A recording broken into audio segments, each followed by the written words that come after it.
Have you ever found yourself asking, why do I keep losing myself in relationships? Why do I feel so much and still feel misunderstood? Am I just too sensitive or too much?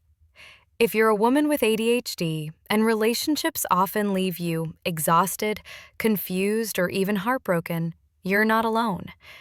ADHD in women doesn't always look like what we see in movies. It's not about being hyper or scattered. It's about emotional storms, deep empathy, people-pleasing, and sometimes not knowing where you end and others begin. But here's the truth. You're not broken.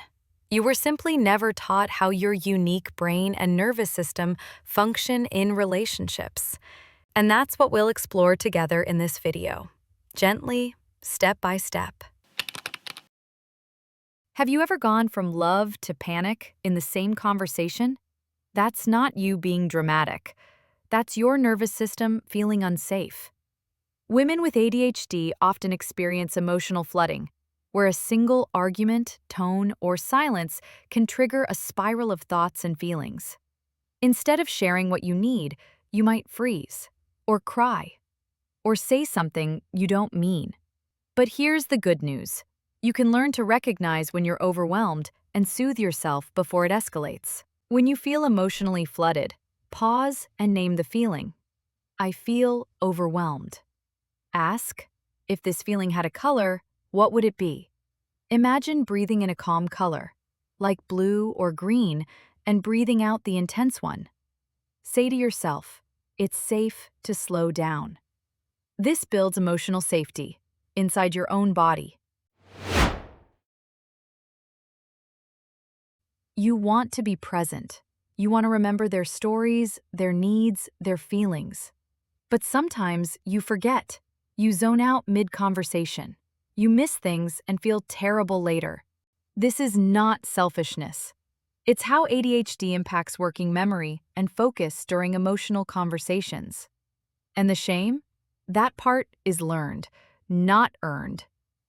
Keep a tiny notebook or a simple note app.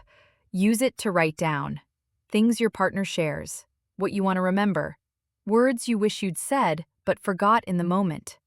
This shows care, not just to them, but to you. You're allowed to need support tools. They don't text back. They're quieter today. They say, I'm busy. And suddenly your heart whispers, they don't love me anymore. This is called rejection sensitivity dysphoria, a very real and very painful ADHD symptom where even small shifts can feel like deep rejection.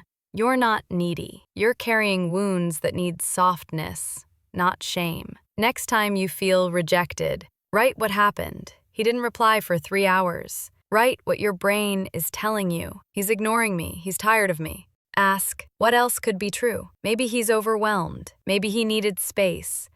Maybe it's not about me. This creates space between reaction and reality and gives you your power back. So many ADHD women grew up feeling too much, too loud, too sensitive, too emotional. So you learned to shapeshift.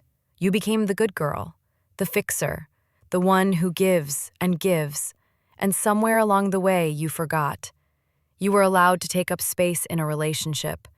You don't need to earn love by disappearing. Every day, practice one small boundary. Say no to a small request. Ask for what you actually want. Say, I need a few minutes alone. Then pause and feel what comes up. It might be fear, guilt, even panic, but underneath it is freedom, the kind you were always meant to feel in love. If all this feels like a lot, I want you to know, healing isn't about fixing yourself. It's about coming home to the parts of you that were never seen, never heard, never nurtured. You don't need to be perfect in relationships. You need to feel safe to be you. Place your hand on your chest. Breathe in for 4 seconds. Hold for 4. Breathe out for 6. Say to yourself, I don't have to perform for love. I don't have to disappear to be chosen. I am already enough. Let that become your new truth. Relationships are hard, especially when your brain processes emotion, attention, and connection differently. But you're not alone. You're not crazy. And with a little knowledge, kindness, and support, you can start building love that feels safe, soft, and sustainable. If this video helped you feel seen, share it with someone who needs this too. And if you'd like more healing tools made with compassion, subscribe. We're building a space for neurodivergent women to feel less alone and more whole. You're not alone. Our AI therapist is one click away. Link below.